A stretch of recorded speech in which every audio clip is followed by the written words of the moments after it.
तो आदाब, नमस्कार, गुड इवनिंग, सत श्री अकाल। एक बार फिर आप तमाम लोगों का स्वागत है क्राइम तक की कहानी के इस एपिसोड में। उम्मीद है पूरी फैमिली अच्छी होगी, अपना ख्याल रख रही होगी। जासूसी की दुनिया भी बहुत अजीब दुनिया होती है, दूर से सुनने देखने में बहुत रोमांचक, एक्साइटिंग, लेकिन जो लोग इस पेशे से जुड़े होते हैं उनकी अलग अलग अपनी अपनी कहानियाँ होती हैं। कई बार तो ऐसा होता है कि एक ही देश के लिए, एक ही एजेंसी के लिए दो जासूस, और उन्हें खुद पता नहीं कि उनमें से कौन किसकी जासूसी कर रहा है, वो भी अपने बॉस के कहने पर। तो ऐसे ही देश के साथ भी होता है, एक देश दूसरे देश की जासूसी करते हैं, लेकिन कई बार जिस देश की जासूसी कर रहे हैं उस देश के जासूस भी उनके लिए काम करते हैं। और एक जो जितने भी ऐसी एजेंसियां हैं, चाहे दुनिया की मशहूर जो जासूसी की दुनिया है एजेंसियां, जैसे CIA हो, KGB हो, MI6 हो, रॉ हो, ISI हो, तो मोसाद हो, इन सब की कामयाबी का दारोमदार यही होता है कि दूसरे देश की जो जासूसी की एजेंसियां हैं उसमें कितनी घुसपैठ है, और जितनी ज़्यादा घुसपैठ उतनी ज़्यादा आप इन्फॉर्मेशन निकालेंगे।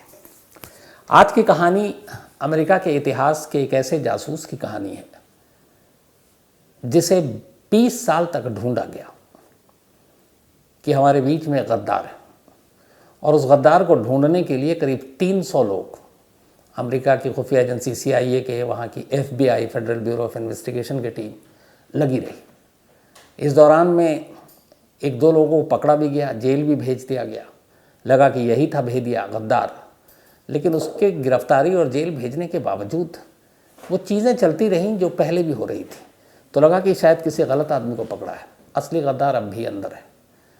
और ढूंढते ढूंढते 20 साल गुजर गए, और 20 साल बाद वो जासूस, वो गद्दार पकड़ा सिर्फ 2 शब्द की वजह से पकड़ा गया। जासूसी की दुनिया में कहते हैं कि ऐसे ही एक जासूस था जो बहुत बड़ा जासूस था, मोसाद का जासूस एली कोहेन। कहते हैं कि ये जासूसी करते करते एक देश का डिफेंस मिनिस्टर बनने वाला था।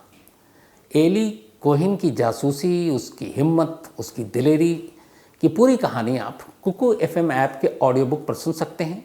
एली कोहेन मोसाद्स मास्टर स्पाई, तो नाम से ही जाहिर है, एली कोहेन मोसाद्स मास्टर स्पाई। बहुत ही दिलचस्प कहानी है इस जासूस की। तो कुकू FM ऐप के ऑडियो बुक पर आप ये ज़रूर सुनें। तो कुकू FM देश का बेस्ट ऑडियो शो प्लेटफॉर्म है। 15 लाख से ज़्यादा इसके एक्टिव हिंदी पेड सब्सक्राइबर हैं। कुकू FM हर महीने 4200 घंटे के कंटेंट्स के साथ सामने आता है, और इस पर 10,000 से ज़्यादा ऑडियो बुक हैं जिसे आप कभी भी, कहीं भी, किसी भी ज़ुबान में सुन सकते हैं, ख़ासतौर पर हिंदी में। इसमें biography, business, crime, entertainment, politics, तमाम बुक हैं। और क्राइम तक फैमिली के लिए ख़ास ऑफ़र है कुकू FM ऐप की तरफ से, और वो ऑफ़र है इस बार 50% डिस्काउंट।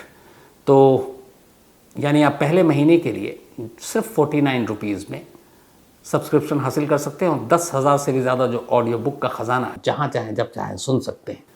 और डिस्क्रिप्शन में लिंक है, तो लिंक में जाएं और क्राइम तक फैमिली के लिए क्राइम 50 कूपन कोड है, उसका इस्तेमाल करें और 50% डिस्काउंट पाएँ। 99 रुपीज़ का सब्सक्रिप्शन पहले मंथ के लिए, सिर्फ 49 रुपीज़ में। ये पूरी कहानी जो शुरू होती है 1978 से शुरू होती है। अमेरिका की राजधानी वाशिंगटन DC में जो सोवियत संघ, उसकी अपनी एक नई बिल्डिंग बननी थी। हर देश में एम्बेसी की अपनी इमारत होती है, तो वहाँ बननी थी। अब ज़मीन कहाँ पे होगी, कैसी होगी, ये उस देश के ऊपर निर्भर करता है। तो वाशिंगटन DC में भी सोवियत संघ की तरफ से अर्जी आई कि हमें एक अपनी दूतावास के लिए एक बिल्डिंग बनानी है, उसके लिए आप ज़मीन बताएं। अमेरिकी सरकार ने, वहाँ की जो बाकी अथॉरिटी है, उन्होंने एक ज़मीन अलॉट कर दिया। जब ज़मीन अलॉट किया, उसी के बाद उनके दिमाग में एक बात आई। उन्होंने कहा कि जहाँ पे ये एम्बेसी बन रही है, दूतावास की बिल्डिंग, क्यों ना इसके नीचे एक सुरंग बनाई जाए, एक ऐसी सुरंग जिसमें टेक्नोलॉजी और बाकी चीज़ों के ज़रिए इस दूतावास के अंदर सोवियत संघ के जो अफसर हैं, बाकी लोग हैं, वो कौन कौन से ऐसी खुफिया बातें करते हैं, इन्फॉर्मेशन क्या क्या उनके पास है, वो क्या कर रहे हैं, क्या करने जा रहे हैं, तो ऐसी सारी जानकारी मिलेगी। आइडिया काम किया, फिर लग गई टीम। 10 साल लगे इस सुरंग को बनाने में, जो सोवियत संघ की एम्बेसी के नीचे थी। 10 साल के बाद, और इस पे करोड़ों रुपए खर्च हुए। उसके बाद अब लगा कि चलो ये पैसे वसूल होंगे, जानकारी मिलेगी। लेकिन वक्त बीतता गया, उस एम्बेसी की बिल्डिंग से ऐसी कोई इन्फॉर्मेशन बाहर नहीं आ रही थी उनके तमाम जो टेक्निकल सारी चीज़ें लगा रखी थी। मतलब बात हो रही है, सब कुछ हो रही है, लेकिन काम की कोई नहीं हो रही है जो अमेरिकी खुफिया एजेंसी CIA के काम आ सके। धीरे धीरे वक्त बीता तो लगा कि शायद इस बिल्डिंग में रहने वाले ज़्यादातर लोगों को ये पता है कि इस बिल्डिंग के नीचे कोई सुरंग है, और इसीलिए वो अपनी बात खुलकर नहीं कह रहे। अब इसकी जांच हुई, धीरे धीरे यकीन हो गया कि ये सच में पता है, सुरंग की जानकारी सोवियत संघ को है। अब कौन दे सकता है, क्योंकि इस सुरंग की बात बहुत गोपनीय रखी गई थी, बहुत ही सीक्रेट, टॉप सीक्रेट। लेकिन अगर सोवियत संघ से पहुंच गई वहाँ तक, तो इसका मतलब है कि एजेंसी के अंदर ही कोई गद्दार है।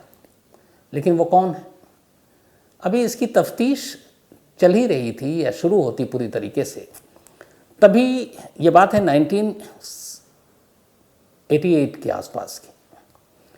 उसी दौरान, उससे कुछ पहले 1987 में अमेरिकी खुफिया एजेंसी CIA और FBI को खबर मिलती है कि मॉस्को में सोवियत संघ की अपनी एजेंसी जासूसी KGB के 3 जासूसों को पकड़ा गया है जासूसी के इल्ज़ाम में। मतलब अपनी ही एजेंसी के लोगों ने अपने ही जासूस को गिरफ्तार कर लिया मॉस्को में, सोवियत संघ में।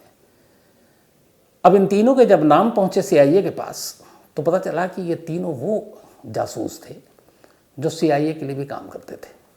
मतलब सोवियत संघ की इन्फॉर्मेशन, सूचनाएं, जानकारी ये CIA को देते थे, और CIA FBI बदले में इन्हें पैसे देती थी।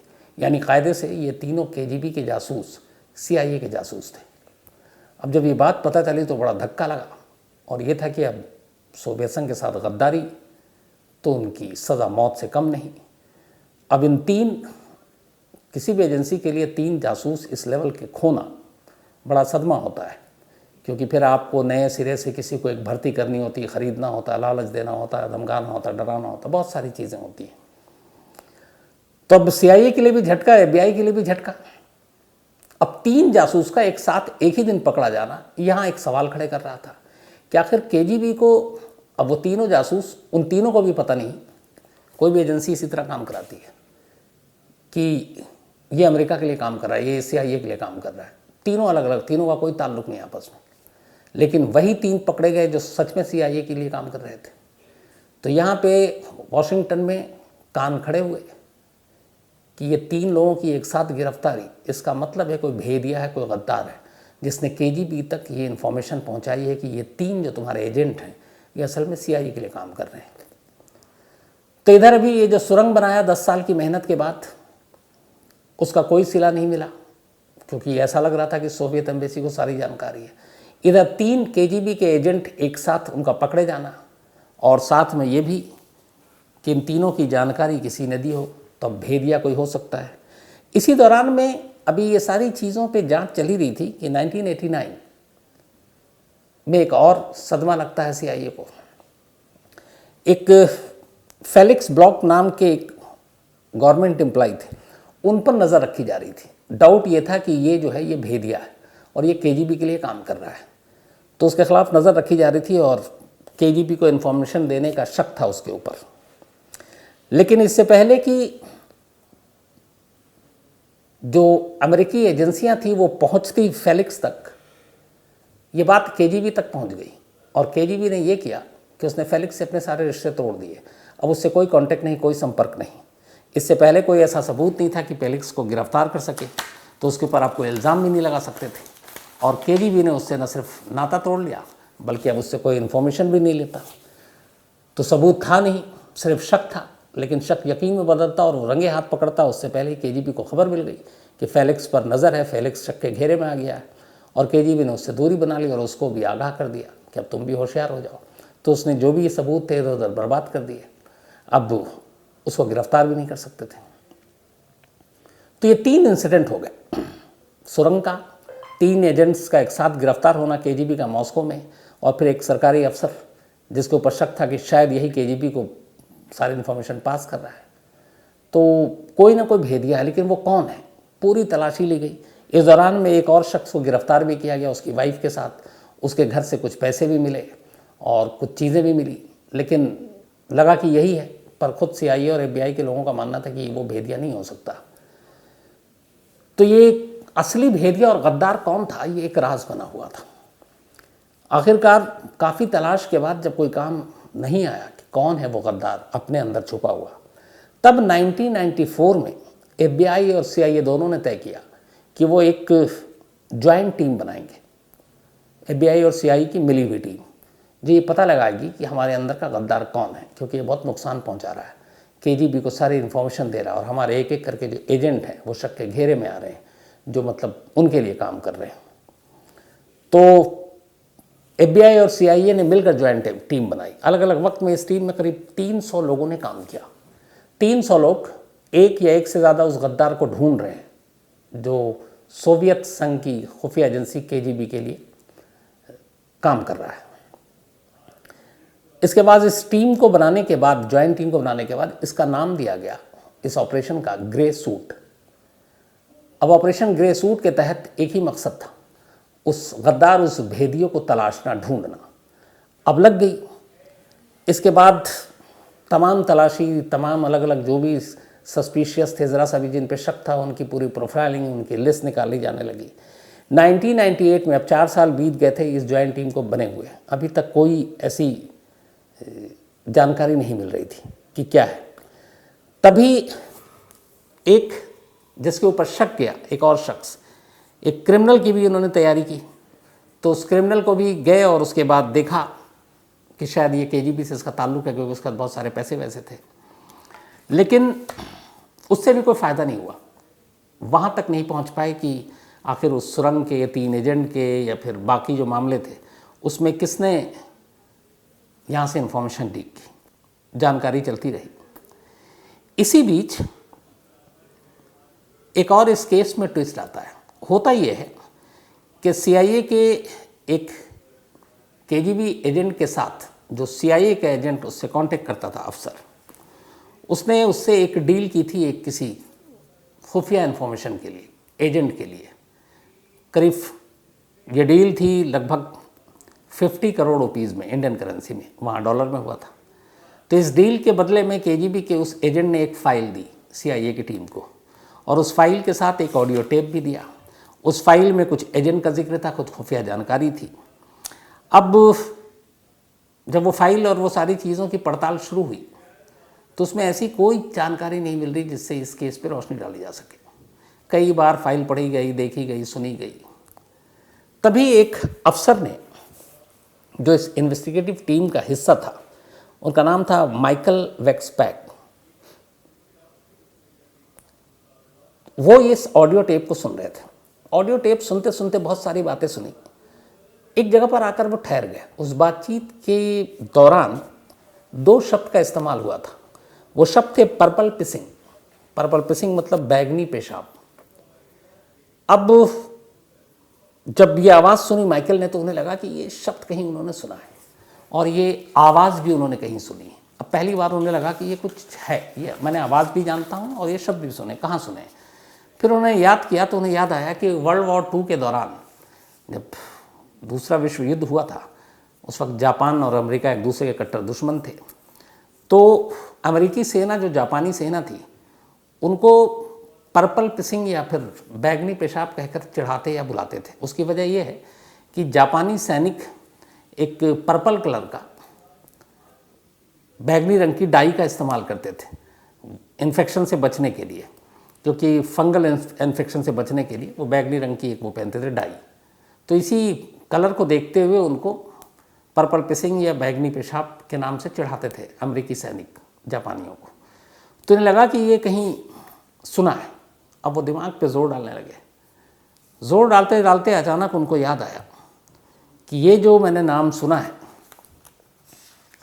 ये नाम किसी और का नहीं है, बल्कि उन्हीं के अपने डिपार्टमेंट FBI के एक अफसर हैं जिनका नाम है रॉबर्ट हैंसन। रॉबर्ट हैंसन की आवाज़ है ये। FBI का एक बड़ा अफसर। और कमाल की बात ये कि जो FBI और CIA की जो ज्वाइंट टीम बनी थी, उन दोनों टीमों को लीड कर जिसे जिम्मेदारी दी गई थी कि उस गद्दार का पता करो जो KGB से मिला हुआ है, ये वही रॉबर्ट हैंसन था। तो रॉबर्ट को उस गद्दार को तलाशने की जिम्मेदारी दी गई थी जो वो खुद था। और शायद यही वजह है कि 20 साल तक वो बेवकूफ़ बनाता रहा लोगों को।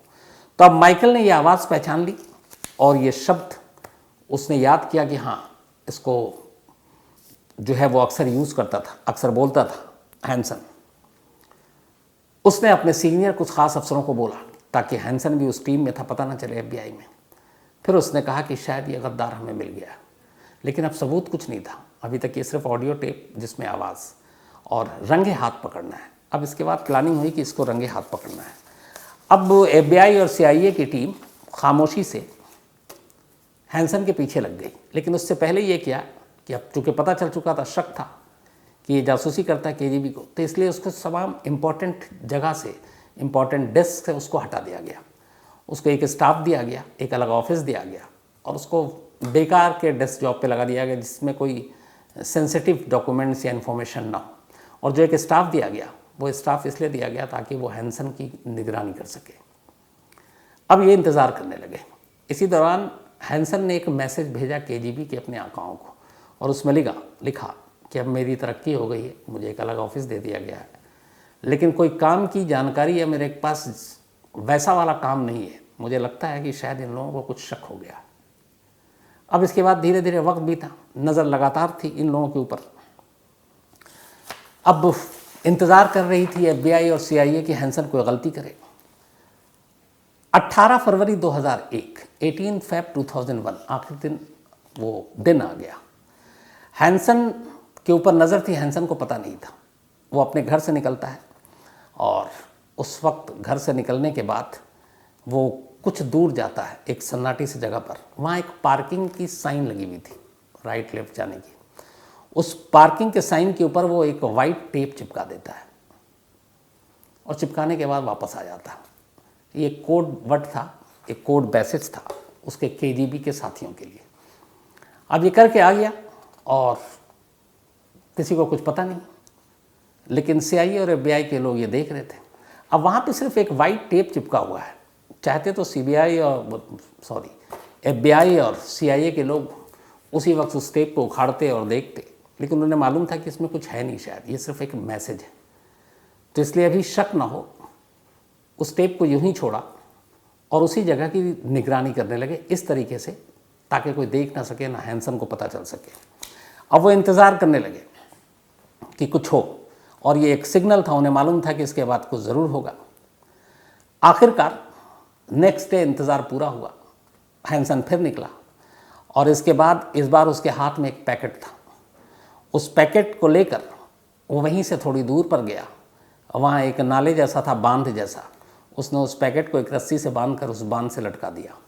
लटकाने के बाद जैसे ही वो पलटा, तभी अचानक आसपास छुपी हुई FBI और CIA की टीम फ़ौरन सामने, और उसको देखते ही जो हैंसन ने बोला, उसने यही कहा कि कमाल है, आप लोगों को इतनी देर लग गई मुझ तक आने के लिए। फिर पैकेट खोला गया, उसमें संवेदनशील और क्लासिफाइड डॉक्यूमेंट्स थे। इसके बाद उससे पूछताछ हुई। पूछताछ के बाद चूँकि वो रंगे हाथ पकड़ा गया था, फिर 2-3 ऐसे सबूत निकले जिससे उसके जुर्म साबित हो गया। एक बार उसने पासवर्ड के साथ खिलवाड़ किया था क्रैक करने की, क्लासिफाइड।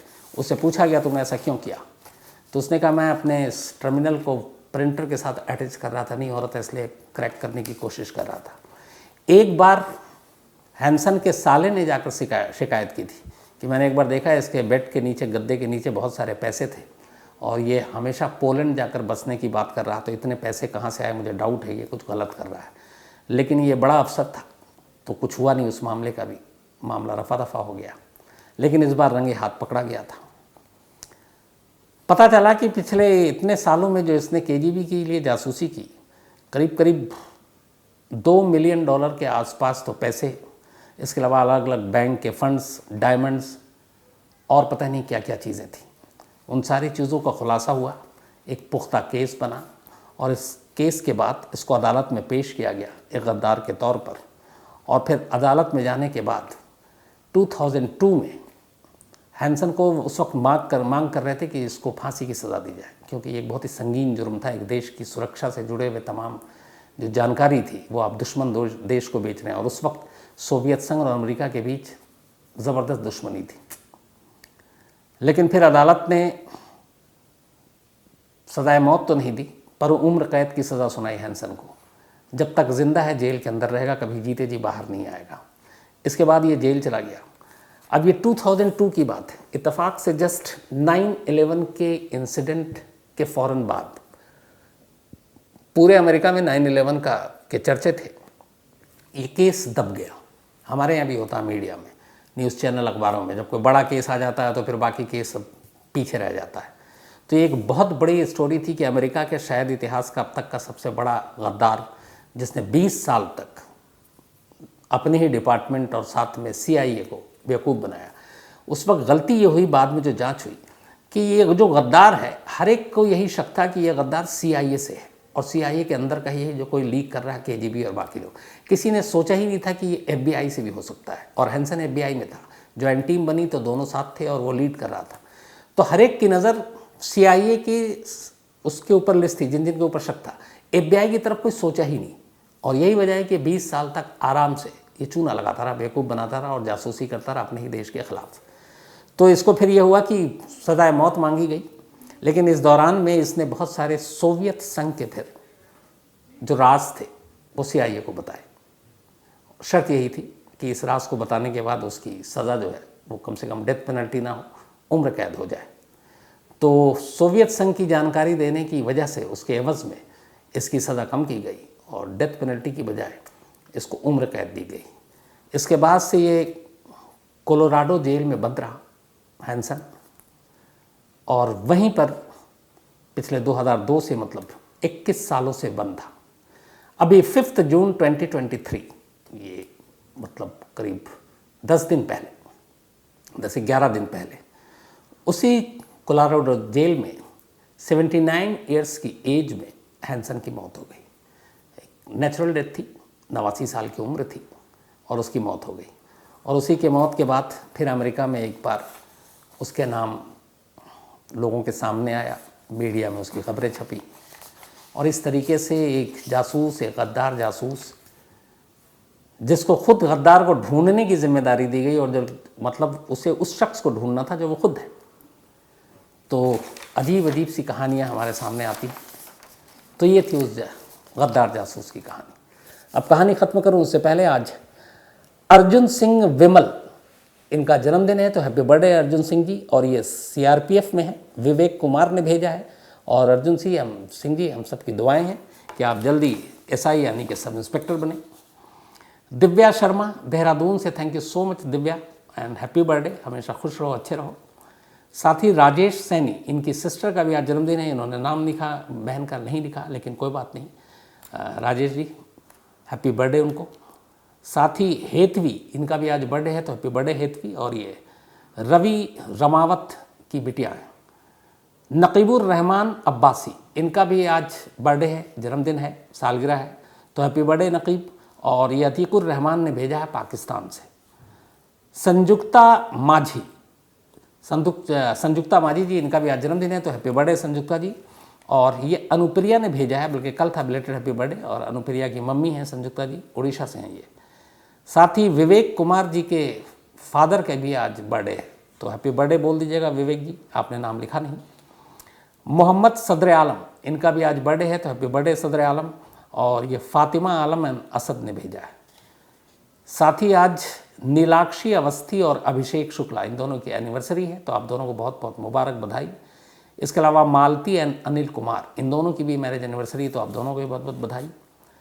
राहुल बितकर, और ये गोवा से हैं और महानंद नायक सीरियल किलर की कहानी सुनना चाहते हैं, तो राहुल साहब जल्दी सुनाता हूँ मैं ये कहानी। और शिव कुमार पिल्ले, ये आफ्ताब और मनोज साने, इन सब जो कहानी आई टुकड़ों की करने की, तो इन्होंने पूछा है क्या इनकी दिमागी जांच पुलिस नहीं करती है? कई मामलों में करती है, मनोवैज्ञानिक के ज़रिए भी इन लोगों के दिमाग को पढ़ने की कोशिश की जाती है कि आखिर ये लोग ऐसा कैसे करते हैं, ये क्या है, इनके दिमाग में क्या चल रहा होता है, ताकि बाकी कभी केस स्टडी के तौर पर भी काम आ सके। मयूर ठोले, इन्होंने मुझसे पूछा कि पढ़ाई कितनी की, बस इतनी पढ़ाई कर ली मैंने मयूर भाई की आपको कहानी सुना सकूं। शिखर सहगल, ये इन्होंने लिखा है कि हाँ, इन्होंने लिखा कि शिखर साहब ने कहा है कि आप हमेशा कहते हैं कि कानून को अपना फैसला सुनाना चाहिए, जर्नलिस्ट का काम नहीं है। इन्होंने कहा कि कल जो आपने कहानी पहलवानों की सुनाई तो ऐसा लग रहा था कि आप वो सुना रहे हैं। नहीं, मैंने फैसला नहीं दिया था उसमें शिखर भाई, बस मैंने ये कहा था कि मैं चूँकि बहुत सारे ऐसे केस जानता हूँ कि अगर कोई पॉक्सो एक्ट में कोई नाबालिग बच्ची किसी के ख़िलाफ़ इल्ज़ाम लगाती है, तो मैंने ये देखा है कि जैसे ही वो थाने में इल्ज़ाम लिखाती है, पुलिस रिपोर्ट लिखती है, उसके बाद अगला काम ये होता है कि एक पुलिस की गाड़ी निकलती है और उस आरोपी के पास पहुंचती है और उसको गिरफ्तार करके लाती है। एक बार अरेस्ट कर लिया, अब उसके बाद वो जांच करती रहती है। ये मैक्सिमम यही होता है। तो मेरा सवाल ये है कि 1.5 महीने हो गए पॉक्सो एक्ट में, 1.5 महीने तक गिरफ्तार नहीं किया गया। बाद में बेशक वो कसूरवार बेगुनाह ये अदालत का काम है, लेकिन जो पुलिसिंग बेसिक है उसमें आप इतनी चीज़ तो करोगे। तो उसी बात पे था, और कोई मैं जजमेंट नहीं, वो तो अदालत का काम है, हम लोगों का काम है भी नहीं। आरती, थैंक यू सो मच आरती जी, ये इंग्लैंड से हैं और पक्का आपसे मुलाकात होगी और वहाँ आऊँगा तब, और आप यहाँ आएँ तो बताइएगा मुझे। इन्होंने पूछा है कि जब सीसीटीवी कैमरे नहीं हुआ करते थे या फ़ोन नहीं था, मोबाइल नहीं था, तब पुलिस इन्वेस्टिगेशन कैसे करती थी। इसका जिक्र मैंने कई बार किया। तब बड़ा मुश्किल होता था, पुलिस के लिए चैलेंजिंग होता था, लेकिन हर दौर में हर बार कुछ ना कुछ चैलेंज होता है। तब पुलिस आम तौर पर सबसे ज़्यादा डिपेंडेंट होती थी खबरी पर, अपने सोर्स यानी इंसान पर। तो कहते हैं कि वो पुलिस अफसर सबसे कामयाब और सबसे अच्छा इन्वेस्टिगेटर है जिसके मुखबिर सबसे स्ट्रॉन्ग और सबसे ज़्यादा हों। तो मशीनों के आने से पहले, पुराने दौर से आज तक जो नेटवर्क चलता है वो खबरी और मुखबिरों से। जैसे आपको याद होगा बचपन में हम सब जानते थे कि कोई काम वाली बाई हो या प्रेस वाली बाई हो या दाई हो या आई हो, कोई ऐसे जो घर धोबी हो घर में आता हो, तो वो आपको मोहल्ले के 10 घरों की खबरें दे जाती। मतलब एक चलते फिरते न्यूज़ चैनल या अखबार हुआ करते थे, जो मैंने सुना, क्योंकि वो हर घर में जाते हैं काम के सिलसिले में। तो हर घर में क्या हो रहा है वो दूसरे घर को बताते जाएंगे कि आज उनके घर में ये मेहमान आए, आज उनके घर में ये खाना बना, आज उनमें ये झगड़ा हुआ, आज उनके यहाँ नया टीवी आया, आज फ्रिज आया। तो इससे आपको पूरी जानकारी मिलती है। तो जब ये टेक्नोलॉजी नहीं थी इतनी, तो पुलिस डिपेंडेंट होती थी अपनी मुखबिरों पर, अपने खबरी पर। श्रीनिवास बलरामपुर, ये छत्तीसगढ़ से हैं और छत्तीसगढ़ पुलिस में है। And thank you so much आपका श्रीनिवास भाई इस पहले मेल के लिए। सुभाष शर्मा, इन्होंने कहानी की फरमाइश की, हिमाचल प्रदेश से हैं ये। विष्णु प्रिया, और आपने जो भी लिखा है विष्णु जी बिल्कुल सही लिखा है, and thank you so much. साथ ही भौतिक गवानी सूरत से हैं, कहानी की फरमाइश की है। मोहम्मद अमजद हरिद्वार से हैं और आपका मेल बिल्कुल मिलता है अमजद साहब। जिग्नेश सुखाड़िया एक कहानी की फरमाइश की है। Bharti Chimman, thank you so much, और एक कहानी की इन्होंने भी फरमाइश की है। सैमसन देव वर्मा, इन्होंने पूछा है अतीक शूट आउट केस में कोई अपडेट। तो फिलहाल तो कोई अपडेट नहीं है, जैसी होगा मैं आपको ज़रूर दूंगा। रिजवान शेख, ये गुजरात पाइप लाइन में वो जो एक लड़की की फंसी हुई डेड बॉडी मिली थी, उसकी अपडेट के बारे में जानना चाहते हैं। तो वो जैसी अपडेट मिलेगा मैं आपको ज़रूर बताऊंगा। तो कहानी में इतना ही, लेकिन एक बार फिर आपको याद दिला दूं कि कुकू FM ऐप पर क्राइम तक फैमिली मेंबर्स के लिए खास ऑफर है। क्राइम 50 कूपन है, डिस्क्रिप्शन में लिंक है, यहाँ आप जाएं और 99 रुपीज़ का सब्सक्रिप्शन 49 रुपीज़ में पहले मंथ के लिए पाएँ और कुकू FM के मज़े लें। तो फिलहाल कहानी में आज इतना ही। अब आपसे मुलाकात होगी कल रात 9 बजे किसी नई कहानी के साथ। तब तक अपना ख्याल रखिएगा। Thank you very much.